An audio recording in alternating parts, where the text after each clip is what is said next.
यहाँ पे हम बात करेंगे, मालिक से पूछेंगे क्या खिलाते हैं जी। जी माशाल्लाह, ये बकरे जो मासूम होते हैं इनको अपने हाथ से खिलाया जाता है। ये देसी घी और गिरियाँ बादामों के साथ ये पाले होते हैं और इन पे हमेशा इस तरह तवज्जो दी जाती है जैसे एक इंसान अपनी औलाद पे तवज्जो देता है।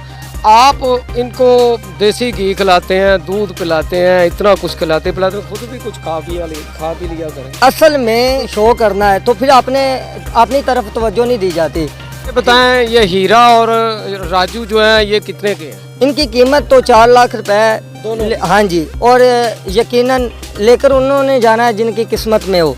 भाई ये बकरे हैं, यहाँ पे तो 2 लाख की डाची मिल जाती है, ऊँट जिसे कहते हैं। यहाँ पे इतने इतने बड़े बच्चे हैं और कट्टे हैं इतने इतने बड़े, वो इतने के मिल जाते हैं। ये तो बकरे हैं भाई जी। बकरे वज़न के मुताबिक भी इनको देखा जाए और यकीनन इनका वज़न भी तकरीबन 170 होगा।